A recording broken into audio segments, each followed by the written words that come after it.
শুভ দিন। আশা করছি তোমরা প্রত্যেকে খুব ভালো আছো, আর আমিও মোটামুটি ভালোই আছি। তো আমার গুরুদেব পরম ভগবান ভোলানাথের নাম স্মরণ করে আজকে আমার বক্তব্য শুরু করলাম, এবং তার চরণে শত কোটি প্রণাম জানালাম। তো যারা যারা সাবস্ক্রাইব করেছো তাদের অসংখ্য ধন্যবাদ। এইভাবেই আমার পাশে থেকো। তোমাদের কমেন্ট আমার খুব ভালো লাগছে, আমি যথাসম্ভব উত্তর দেবার চেষ্টা করছি। আর যারা যারা করনি, যদি আমাকে যোগ্য মনে হয় প্লিজ সাবস্ক্রাইব করো। আমার অনেক সাবস্ক্রাইবারের দরকার, তোমরা যদি পাশে এসে দাঁড়াও আমার উপকার হয়। তো যাই হোক, আজকে যেই কথা বলা সেটা নিয়েই আমি এগিয়ে যাচ্ছি। তো দেখবে, বন্ধুত্ব কিন্তু সবসময় যে সমবয়সী হয় তা তো হয় না, এবং এমনও হয় না যে একেবারে স্কুল কলেজে যারা পড়ছি তারাই আমার বন্ধু। আমার আশেপাশে যারা আছে, মানে আমাদের বাড়ির আশেপাশে তারা যারা থাকে তারাই বন্ধু, বা ওই শিশুকালের বন্ধুরাই বন্ধু তা কিন্তু নয়। বুড়ো বয়সে বা মধ্য বয়সেও কিন্তু বন্ধুত্ব হয়, এবং সেই বন্ধুত্ব অনেক সময় দেখা যায় খুব গাঢ় হয়। তো আমারই কথা বলতে চলেছি আজকে আমি। তো তোমাদের ইতিমধ্যে তোমরা জেনে গেছো যে আমি শিয়ালদায় থাকি, কলকাতার শিয়ালদা অঞ্চলে আমার বাড়ি। তো যারা এই দিকটায় থাকো তারা জানো, অ্যান্টনি বাগান বলে একটা জায়গা আছে শিয়ালদা চত্বরে, অ্যান্টনি ফিরিঙ্গির নামেই হয়েছে। তো সেটা বলার আগে একটা কথা বলে রাখি, যে রোজ না, মানে সপ্তাহে 2 দিন করে আমি সন্ধেবেলা সবজি বাজার করতে যাই। আমাদের এখানে এই সুরেন্দ্রনাথ কলেজটা আছে না, তার সামনে খুব, মানে এ পাটটাতে খুব ভালো টাটকা সবজি বসে, এবং স্টেশনের কাছেও বসে। তো আমি সন্ধেবেলায় যাই, এবং মেনলি শনিবার তো যাই, আর মাঝখানে সপ্তাহের মাঝখানে যাই। তো সেই বাজার হাট করতে গিয়ে এই যে অ্যান্টনি বাগানে থাকে আমার বন্ধু হলো, তো সেই রিনা, ওর নাম রিনা সাহা।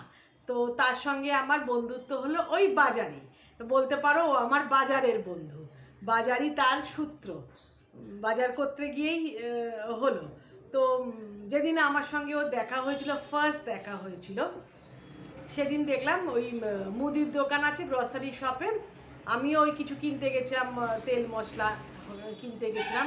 তো ও দেখলাম একটা ছোট্ট, মানে আমি তখন তো মানে জানাশোনা হয়নি, দেখি একটি মানে লম্বা, কিরম লম্বা জানো, 5, 6, 7 হবে, তারও বেশি হতে পারে হয়তো, বেশ লম্বা কিন্তু রোগা ছিপছিপে, একটা গায়ে ছাপা শাড়ি পরা, কোনো রকমের ছাপা শাড়িটা জড়িয়ে পড়েছে এইরকম, আর কোলে একটা বাচ্চা, যার গলাটা, মানে ঘাড়টা শক্ত হয়নি, ঘাড়টা লটকে, তার মানে খুবই বাচ্চা, 1.5 মাস 2 মাস হবে হয়তো, 2 মাসও না, মানে একদমই বোধহয় আঁটুর থেকে উঠেছে এইরকম বাচ্চা।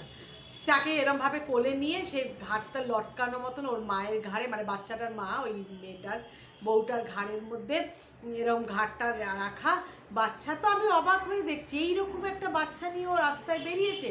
তো ও বারবার বলছে, দাদা, মানে গ্রসারি শপে যে মুদিখানার লোকটাকে বারবার বলছে, দাদা আমি তো অনেকক্ষণ দাঁড়িয়ে আছি, আমারটা দিয়ে দিন না, আমারটা দিয়ে দিন না। তো সে আর কিছুতেই দিচ্ছে না। তো তখন আমি বললাম, বাধ্য হয়ে সে বারবার বলছে এবং সে শুনছেও না, তখন আমি বললাম যে এই তো, আমি ওর নাম জানি, যে মুদির দোকানের যে মালিক তার নাম আমি জানি, তার নাম অশোক। তো আমি বললাম, অশোকদা ওকে দিয়ে দিন না, একটা ছোটো কচি শিশু নিয়ে দাঁড়িয়ে আছে। তখন ও বলল, দিদি আগে ওই ওনার আগে যে আরও 2জন আছে, তারা যদি পারমিশন দেয় তাহলে আমি ওনাকে দিয়ে দেবো। তখন আমি না আর কি বলবো, ওই ওই তার আগে যে 2জন দাঁড়িয়ে ছিল, একজন ভদ্রলোক ভদ্রমহিলা, তাদের দিকে আমি তাকালাম। তো ভদ্রলোক কিছু বললেন না, কিন্তু ভদ্রমহিলা বললেন, এরম করে যদি সবাইকে ছাড়তে থাকি দিদি ভাই, তাহলে তাহলে আমাদের তো অনেক রাত হয়ে যাবে, সবাইকে কি এরকমভাবে ছাড়া যাবে? তখন আমি বললাম, দেখুন ওনার হাতে একটা ছোট্ট সদ্যজাতই বলতে গেলে শিশু একটা, ও একটা হাতে ওই মানে ওই বাচ্চাটাকে ধরে, আর একটাতে বাজারের থলি নিয়ে দাঁড়িয়ে আছে, একটু কনসিডার তো করা যেতেই পারে। তো ভদ্রমহিলা এই কথাটা শুনে ওই বউটাকে ছেড়ে দিল বটে, কিন্তু গজগজ করতে লাগলো। তো যাই হোক, ওর যা যা নেওয়া সে নিল, নিয়ে তো আমার তো অনেক পরে মানে লাইন, এটা আমি বলছি কবেকার কথা বলছি, করোনার আগে কি এই 20 বছর আগেকার কথা বলছি, মানে এই ঘটনাটা, তারপরে ঘটনাটা সদ্য হয়েছে, সেটা আমি বলছি আর কি, বলতে চলেছি। তো তো বউটা এসে আমার হাত ধরে বলল যে দিদি ভাই আপনাকে অনেক ধন্যবাদ, আমার হাতে একটা কচি বাচ্চা নিয়ে সত্যি আমার খুব কষ্ট হচ্ছিল। তখন তখন আমি বললাম যে তুমি এরকম, আমি তুমিই বললাম, তুমি এইরকম একটা ছোটো বাচ্চাকে নিয়ে বেরিয়েছো কেন, এর তো নানা রকমের ইনফেকশন হতে পারে, এ হতে পারে, তারপর তুমি এর বাজার এরিয়ায় তুমি দাঁড়িয়ে আছো। বলে কী করবো দিদি ভাই, আমার কোনো উপায় নেই, আমার ওকে দেখার মতন কেউ নেই, ওই জন্য আমি নিয়ে বেরিয়েছি। তখন আমি বললাম যে তুমি কোথায় থাকো, তখন ও বললো আমি অ্যান্টনি বাগানে থাকি। তো ঠিক আছে, ও অ্যান্টনি বাগানে থাকো, তার দুটো আগেই যে গলি তার সেখানে আমি থাকি। তখন ও বললো যে আচ্ছা তাহলে তো মাঝে মাঝে দেখা হবে, তো গেল সত্যি। তারপরে এরকম মাঝে মাঝে আমার সঙ্গে দেখা হতে লাগলো, তারপরে বন্ধুত্ব বাড়লো, এবং তারপরে আমাদের তুই তুকারি সম্পর্ক হয়ে গেল। মানে আমি ওর থেকে অন্তত 7-8 বছরের বড়, তুই তুকারির সম্পর্কতে আমাদের দাঁড়ালো, মানে বন্ধুত্ব প্রগাঢ় হলো। এবং ও আমাকে বললো তুই আমাদের বাড়িতে একদিন যাস, ও অ্যাড্রেস দিল। তখন ও বললো যে আমার তো দুটো কচি কচি বাচ্চা, তখন আমি জানতে পারবো ও দুটো বাচ্চা, আমি দুটো বাচ্চা মানে এটা ছোটো অবভিয়াসলি। তখন বলে হ্যাঁ আমার একটা না 2 বছরে আর একটা মেয়ে আছে, দুটোই আমার মেয়ে। তখন বললো ও তাই, আমি বললাম তা তোর বড় মেয়ে তো আমার ছোটো মেয়ের বয়সী। তখন বললো যে হ্যাঁ তাই হবে হয়তো। তো একদিন আমি আমার ছোটো মেয়েকে নিয়ে ওদের বাড়িতে গেলাম, বড় মেয়ে যায়নি, তো গিয়ে গেলাম ওদের বাড়িতে। ও বাড়িটা ওরা সদ্য কিনেছে, কিরম বাড়ি কিনেছে মানে বোকামিটা সেখানে, এক ঘর ভাড়াটে, মানে মোটে 1-2 ঘর খালি, আর সব ঘরে ভাড়াটে ভর্তি, সেই অবস্থায় কিনেছে। এবং বাড়িওয়ালা ওদের নাকি সস্তায়, মানে অত বড় একটা বাড়ি, 2.5-3 কাঠার উপর বাড়ি, মোটে আজ থেকে ধরো ওই 20-21 বছর আগেকার কথা বলছি, মোটে নাকি 2.5 লাখ না 3 লাখকে ছেড়ে দিয়েছে। তো তখনই তো একটা সন্দেহ হওয়া উচিত। কোনো কোনো ভাড়াটে মাসে 100 টাকা দেয়, কোনো কোনো ভাড়াটে 250 টাকা দেয়। তো ওরা নাকি ওই উঠে যাবার জন্য সব নোটিশ পাঠিয়েছে, উঠে গেলে পুরো বাড়ি ওরা পেয়ে যাবে। তো আমি মনে মনে ভাবলাম কোনো দিনই পাবে না, যারা 100-200 টাকা 250 টাকা দিয়ে যাদের চলে যাচ্ছে। তো যাই হোক, গিয়ে দেখলাম একটা ছোট মেয়ে বসে আছে, আমারই মেয়ের বয়সী, ছোটো মেয়ের বয়সী, আর ওই আর একটা বাচ্চা। তো যখনই বন্ধুত্ব গাঢ় হলো, তখন আমি জানতে পারলাম জানো এটা ঘোরতর অন্যায়, যতই ওর সঙ্গে আমার বন্ধুত্ব, ওর আসল বাড়ি হলো বাগুইআটিতে। এই ছেলেটার সঙ্গে, মানে ওর যে বর, তার সঙ্গে কি করে আলাপ হয়েছে আমি ঠিক জানি না, রাস্তাঘাটে আলাপ হয়েছে হয়তো। তো ওই প্রেম, ওর বাবার সঙ্গে মানে ওই বরের সঙ্গে যে প্রেম হয়েছিল বলেই তো এই বিবাহিত জীবনে সে এলো। তো ওই কী হলো জানো, ওর বাবার, রিনার বাবার সেরিব্রাল অ্যাটাক করেছিল। ওর ওপরে ওর দাদা আছে, 2টো দাদা আছে, আর ও একটা মাত্র মেয়ে। সম্ভবত ওর বাবা এই ছেলেটার সঙ্গে প্রেম করছে, এই ছেলেটা খুব একটা ভালো না, এইটা শুনে মানসিক কষ্টে ওনার সেরিব্রাল অ্যাটাক হয়েছিল। তো সেরিব্রাল অ্যাটাক হয়ে যাবার পর উনি ফুললি প্যারালাইজড হয়ে গেছিলেন। এবং সেই অবস্থায় যখন ও উচ্চ মাধ্যমিক সবে দিয়েছে, সেই অবস্থায় এই ছেলেটি, মানে ওর যে বর, সেই বরের কথাতে এবং চাপে সে ওই সেরিব্রাল হওয়া বাবাকে রেখে বাড়ি থেকে পালিয়ে এসে একে কালীঘাটে গিয়ে বিয়ে করে। মানে কতটা অমানবিক না, মানে ছেলে যে ভদ্রলোককে সে বিয়ে করেছে, ভদ্রলোক বলাটা আমার ভুল হবে, কেন ভুল হবে আমি বলছি, রিনা প্রথম পদক্ষেপটাই ভুল নিয়েছে। তো ওই পালিয়ে এসে বিয়ে করেছে মাতাল, ড্রিঙ্ক করে, মানে সন্ধ্যের পরই তার বন্ধু বান্ধব নিয়ে একটা জমজমাট আসর বসে, যাকে ইংলিশে বলা, যাকে একটা কথা আছে না বেহেড মাতাল, ওই হলো বেহেড মাতাল। এবং কিসের কাজ করে জানো, আমি এই প্রথম ওই প্রফেশনটা বা এই কাজটা শুনলাম, তোমরা শুনেছো কিনা জানি না, ছিট কাগজ, মানে সরু সরু যে কাগজ না, সেই মাথায় করে করে বস্তা করে করে ওদের বাড়িতে দিয়ে যেত, ওইটার নাকি ব্যবসা। তো আর যেখানে বাগিহাটিদের হাটিতে ওদের 3তলা বাড়ি জানো, অবস্থাপন্ন ঘর, সে এখানে এসে এই ছেলের পাল্লায় পড়েছে, রাস্তায় নাকি তার আলাপ হয়েছিল, তো পরে আমি জানতে পারলাম। তো ওইখানে বিয়ে করলো, বিয়ে করার পর তো ও মানে তিলে তিলে একটা মেয়ে মরে যায় সেরকম হয় না, ওরকম তিলে তিলে মরা, একদিন মরে গেল, একদিনের অসুখে মরে গেল, বিসুখে মরে গেল, সেটা আলাদা ব্যাপার। এটা হলো মনের দুঃখ চেপে তিল তিল করে মরা যাকে বলে। আর তোমার শ্বশুর বাড়িতে ওকে মানে ওই ছেলেটাকে মানে ওর বরকে, বরের নাম মনে বাপি বলেছিল, ওই ওরম ধরনের কিছু একটা নাম, তো তাকেও তার ভাইরা বাড়িতে রাখিনি, কারণ সে রাত্রিবেলা মদ খেয়ে সে সবার ওপর চোটপাট করে, বিধবা মাকে কেন এই খাবার তৈরি করেছো বলে তার গায়ে হাত তুলতে যায়, তারা একে তাড়িয়ে দিয়েছে করে। এরা এই রিনাকে বিয়ে হওয়ার পর একটা বস্তি ঘরের মধ্যে বসবাস আরম্ভ করেছিল, এবং পরে এই বাড়িটা জলের দামে কিনেছে, কিন্তু ওই এক গাদা ভাড়া নিয়ে। তো গেল এরমভাবে, তো যেতাম, ও খুব দুঃখ করতো যে আমার বাবা মা আর সম্পর্ক রাখিনি। তারপরে আমি পালিয়ে আসার 2 বছরের মধ্যে বাবা মারা গেছিলো, মাকে খুব দেখতে ইচ্ছে করে। আমার ভাইরা অনেক সময় দেখি রাস্তাঘাটে দেখি এদিকে আসে, ওদের ভাইদের ব্যবসা না ওই বেডিংস, কি বলবো, ওই তোমার তোষক বালিশ লেপ এইসবের কম্বল, এইসবের ব্যবসা এইখানেই বৈঠকখানাতে। তাই জন্য ওর ভাইদের নাকি ও মাঝে মাঝে দাদাদের 2 দাদাকে নাকি মাঝে মাঝে দেখে, কিন্তু বাবা তো চলে গেছে, মাকে দেখা মানে ও দেখতে যেতে পারে না, কারণ বাবা ওকে ত্যায্য কন্যা করেছে।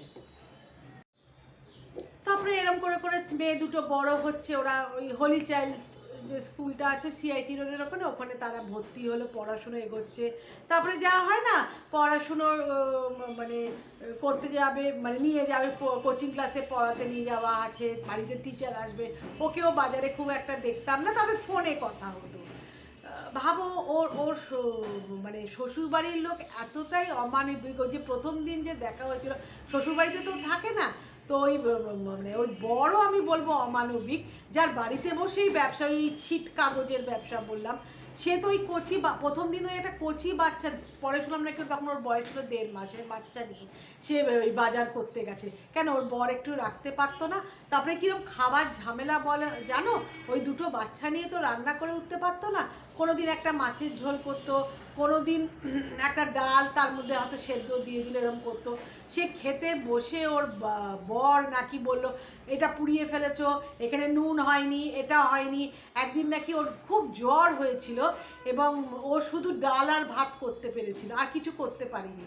ওর বর বলেছিল ডালটা ডাল ভাতটা কী দিয়ে মেখে খাবো, মানে কোনো ভাজা করনি কেন করেনি বলে নাকি খাবার থালা ছুঁড়ে ফেলেছিল, মানে ও তিল তিল করে মরা বলে না যেটা আমি বললাম সেটা।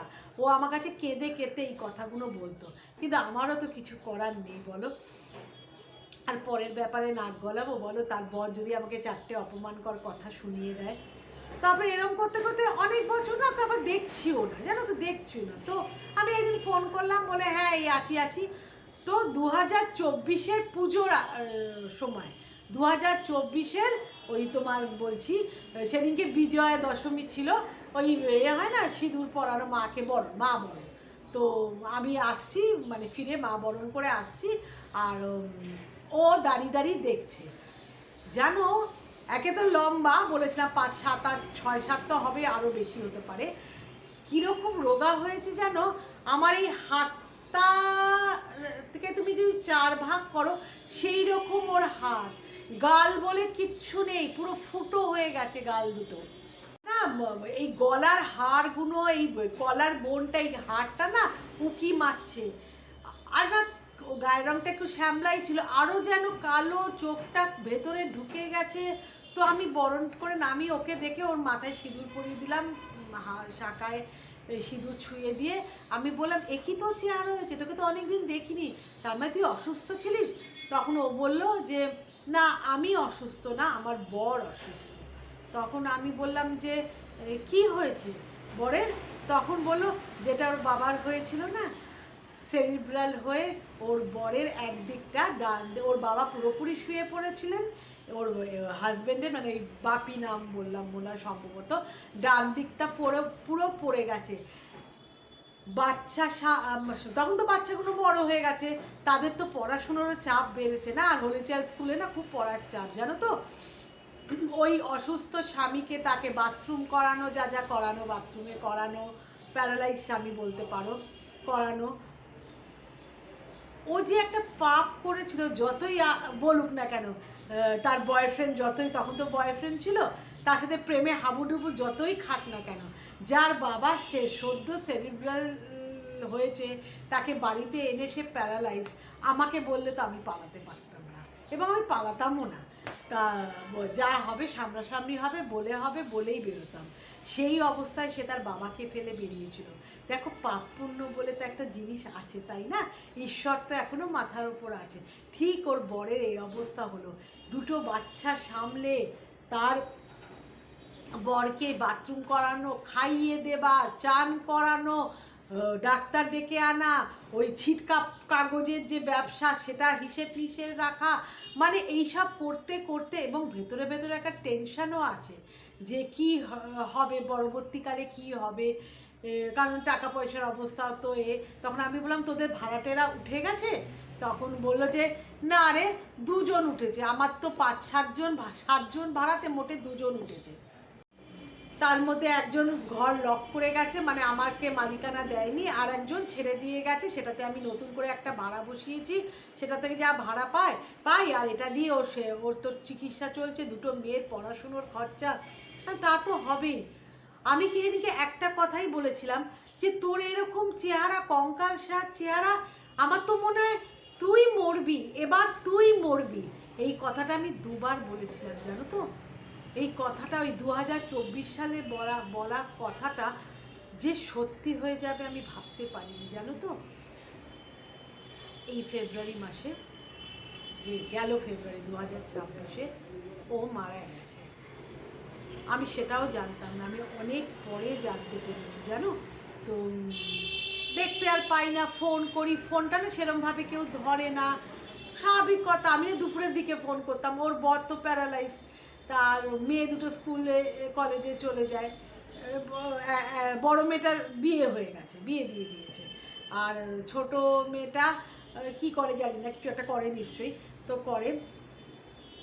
পরে আমাদের বাড়িতে ওদের পাড়া থেকে একটা লোক, মানে আমার বর তো যেহেতু লয়ার অ্যাডভোকেট, ওই কাজের জন্য কিছু একটা জন্য এসেছিল, আমি ঠিক জানি না, ওই অ্যান্টনি বাগানের লোক, সে তখন বলল রিনা মারা গেছে। তখন আমি বললাম যে তাই নাকি, মানে আমি তো আজকে উঠলাম, তাই আমি অনেক দিন দেখি না, সেই 2024-এ এই মা বরণের দিনে, তারপর আমি দেখিনি। বলে হ্যাঁ, তারপরেই ওর বছর খানিক ধরে ক্যান্সার হয়েছিল, এবং সেই কথাটাও চেপে রেখেছিল, অবশ্য জানতো না ক্যান্সার হয়েছিল, পরে জানতে পেরেছে।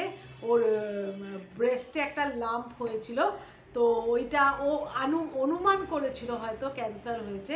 তারপরে শেষের দিকে যখন জ্বর হতো, কষ্ট হতো, ওর বরটা এখন আগের থেকে একটু সুস্থ হয়েছে, তাও ওই পাটা ঘষে ঘষে চলে, লাঠিতে ভর দিয়ে দিয়ে ওই অবস্থায় কাজকর্ম দেখে। তো ওর যে ক্যান্সার হয়েছে সেটা ও অনেক পরে, ও বাড়িতে যখন আর পাচ্ছিল না, যন্ত্রণা বেড়ে গেছিলো, নিশ্চয়ই কোনো উপসর্গ দেখা গেছিলো, তখন ডাক্তার দেখানো হয়েছিল। ডাক্তার বলেছে, মানে সব টেস্ট করার পর বলেছে ওটা ক্যান্সার। এমন অসভ্য ভদ্রলোক যে তার বউটা ওর জন্য বলতে গেলে প্রাণ দিল, তার অসুখ চেপে রাখলো, কারণ ওর বরের চিকিৎসা হবে বলে তাকে একটা পাড়ায়, ওই মোড়ে, ঠিক পাড়ায় বলবো না, ওই শিয়ালদা ফ্লাইওভারটা শেষ হয়ে একটা মুসলিমদের আয়ুর্বেদিক আছে, আমি বলছি না খারাপ, আয়ুর্বেদিক খারাপ আমি বলছি না, মুসলিম ডাক্তারও খারাপ আমি বলছি না, কেন হসপিটালে তো বিনা পয়সার চিকিৎসা হয়, ও ওইখানে আয়ুর্বেদিক চিকিৎসা লাস্টের 3 মাস নাকি করেছিল, তাতে নাকি জ্বালা যন্ত্রণাটা একটু কমেছিল, কিন্তু কতই ফেব্রুয়ারি সে মারা গেছে। আমি বলবো মরে বেঁচেছে মেয়েটা, মরে বেঁচেছে জল্লাদ স্বামীর হাত থেকে, তিলে তিলে একটা মেয়ে যার বাঁচার ইচ্ছেই চলে গেছিল, তাকে ঈশ্বর মুক্তি দিল এই জীবন থেকে। তাই আমার বক্তব্য, ঘুণাক্ষরেও মা বাবাকে কষ্ট দিও না। ওর বাবা তো চরম কষ্ট পেয়েছিল, দুটো ছেলের পর ও একটা মেয়ে, কত আশা ছিল লেখাপড়া শিখিয়ে ভালো করে মানুষ করে ভালো ঘরে বিয়ে দেবো। নিজে বিয়ে করেছে সেটা কোনো বড় ব্যাপার না, বাবাকে ওই অবস্থায় ফেলে পালিয়ে এসে বিয়ে করেছে। আর দ্বিতীয় কাকে বিয়ে করেছে? একটা মদো মাতালকে, একটা ওই কি ছিট কাগজের ব্যবসা করে, মানে কোনো উল্লেখযোগ্য কিছু বলার মতন না যে আমার জামাই এই করে। ওর বাবাও মারা গেছে ওর জন্য, বলে না পাপ বাপকে ছাড়ে না। তো কেমন লাগলো আজকে আমার এই করুণ কাহিনীটি? আমার খুব কষ্ট হয়েছে, খুব কষ্ট হয়েছে। রিনা তিলে তিলে কষ্ট পেয়ে মেয়েটা মরে গেল, মানে খুব কষ্ট হয়েছে আমার। তো কেমন লাগলো তোমাদের আজকে আমার এই করুণ কাহিনী? প্লিজ কমেন্টের সাহায্যে জানিও, আমার খুব ভালো লাগবে। এবং সাবস্ক্রাইব করে আমার পাশে থেকো। Thank you so much.